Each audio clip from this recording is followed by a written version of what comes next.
All right, let's talk about John Carpenter's Vampires. I haven't seen this movie in a very long time. I think I've only ever seen it once, and it was because I wasn't a huge fan of it back when I saw it. And has my opinion changed on it? A little. I liked it, but I definitely didn't love it. The thing that I found the most intriguing about this film is that, John Carpenter is pretty much at this point known. I mean, by this point, what I mean by that is going through all of his filmography as I have in succession.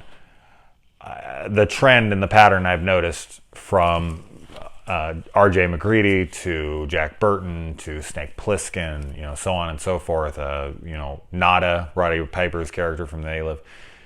He really does have these flawed heroes, these not good people as the protagonists here.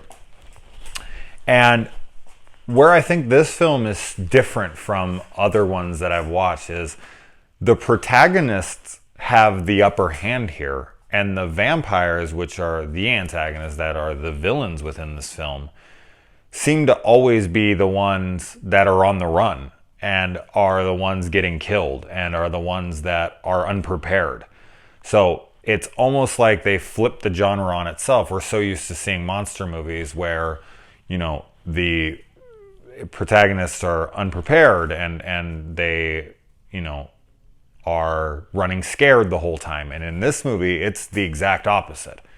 The vampires almost never stand a chance. Besides Valak, almost every vampire in this movie gets his ass handed to him and is being hunted. It's almost as if the vampires are the protagonists, the ones that are scared and are on the run, and James Wood and his vampire hunters, which of course the vampire hunters themselves get killed in the opening, one of the opening scenes, but Woods and Baldwin and then the Padre later on are really the hunters.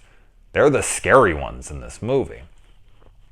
And James Woods' character, Jack Crow, is probably the meanest son of a bitch in the movie. He is a bastard in this movie, and while funny as hell at times, he is a terrible person.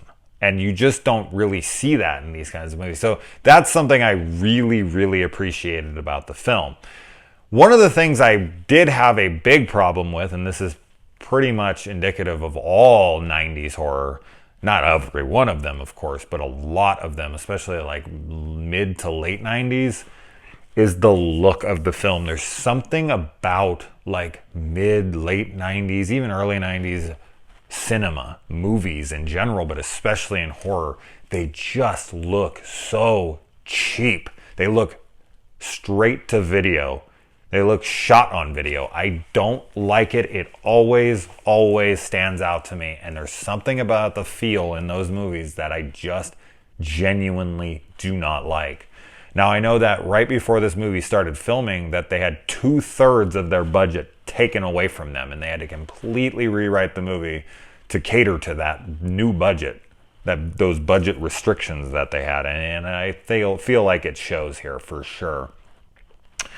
And I also like that in this movie, as I don't know how practical it is, but them shooting them with bow and arrow crossbow thing, and then sticking it on a line and then having the truck pull them out. They definitely couldn't hold against the truck's weight. Now, the fact that they always seem to catch them in a straight line from the door to the hallway or whatever, like there's never a house where like they're around a corner where it would get stuck or this. As I said, you kind of just have to be like, okay, why not? It's a movie. And I like that. I like that they use that. There's some new kinds of weapons here they're using against them. The opening has a lot of nudity. These vampire hunters have prostitutes and they're all getting naked. And honestly, now having watched all of Carpenter's films in a row like I have, besides like, PJ Souls' Linda in Halloween, you don't really get any nudity in John Carpenter movies, and not even a ton of gore either. There's really not much, and you get a lot of nudity and gore here. I don't know if that was because he was trying to play to the times or what. Yes, The Thing has a lot of practical effects and there's some good stuff in there for sure. I'm not saying that there isn't, but I'm just saying on the whole, when you really look through his filmography, like I have been, his films are not that graphically violent, and they are almost void of nudity and sex and stuff like that. So this film definitely piles it on more than any of the films in the past. The Mark Boone Jr. kill, where he splits him up the middle and he folds in half and blood sprays out. Like, that's the most graphic kill I've seen in a John Carpenter film. Unless you're counting like The Thing, which is more of the thing itself versus bodies. But I guess you have the guy's chest opening and certain things. That one is graphic. I'm not saying it isn't, but I don't know. That one was just, it just didn't feel like Carpenter normally. And I really liked it. I mean, I love that kind of stuff, but it wasn't usual. The scene where like James Wood is cleaning up like the bodies and staking everyone and going around and burying the body, like that scene is just way too long. It's like 5 straight minutes. Like they could have done that in a minute. Or like that did not need to be as long as it was. I know that John Carpenter and James Wood had like a really good working relationship. Like I guess James Wood's like an impossible person on set, and him and Carpenter had like a really good rapport with themselves because Carpenter let him do one scene his way and one scene how it was scripted, and Carpenter really enjoyed that because he got a lot of great stuff, and James Woods really liked it because he got to be himself in addition to shooting the scenes the way they were written. And some of the fucking dialogue, you can just immediately tell, like, this is James Woods improvising right here. The whole, when I was kicking your ass back there, did you get wood? Some mahogany?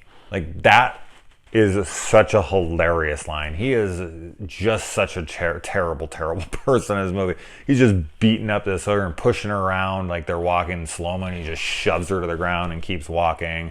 And he's like slapping her around and calling her a whore, and who gives a fuck about her. And he was just trying to have sex with her like an hour ago, and he was all being sweet to her. Like, my God, he's awful in this movie. And it's the same thing. I mean, Baldwin's basically the same way until he falls in love with this girl. I guess love at first bite. He punches her, like, and when James Woods comes back, he punches her because she bites him. But when James Woods comes back, like, in order to lie to James Woods because he's such a piece of shit, and because they have that friendship together, all he says is like, I fucking slugged her. Who gives a shit? And James Woods is just kind of like, or Jack Crow's just kind of like, yeah, true. Like, who gives a shit? Like, it's just a woman. You just beat the shit out of her. Like, who cares?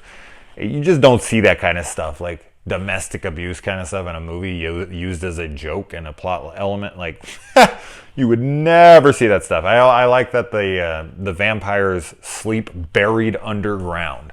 Like, they literally come out of the ground like zombies out of a grave. I thought that was cool, because how the hell could you find that? It's just flat land, dirt everywhere. And somehow they buried themselves perfectly with absolutely no mounds and no sand that's been pushed out or dirt or anything. That's ridiculous, but it doesn't matter. I just thought it was a cool look when they came out of the ground, because they're usually in coffins in a house or something, and it's a lot easier to track them down. It'd be much harder. And Baldwin takes a gun, fires it a bunch so that he can heat up the barrel, and then like cauterizes his wound. Same thing, he uses a match. I don't know how they did that match scene, because that's his arm. That's a real match. That's a real flame. And he holds it to his arm for a while, and he's screaming. I have to wonder if he actually did that nutcase. And we have a very different ending here. Something you're not going to usually see in a film, which is that James Woods is like telling, Baldwin's character that he's gonna, like, no matter where he runs, no matter where he goes, he will find him, he will hunt him down, and he will kill him. And then they give each other a big hug and a big I love you send off. And how many times he beats up the Padre, like, he just comes up and like every time he like beats him with the phone, sticks shit in his mouth and starts wanting to cut. He's so awful to him. He's so awful to everyone in this movie. Like, you're supposed to be rooting for this guy, that he's going to be okay. Oh my good God, he's just dreadful. Anyway, all right. There's 3 of these movies. I knew of the John Bon Jovi one, but I guess there's a 3rd one as well, which I was very surprised to see when I looked on there. It has a whopping 3.3 on IMDb, so it must be a masterpiece. But yeah. All right, moving on to the next.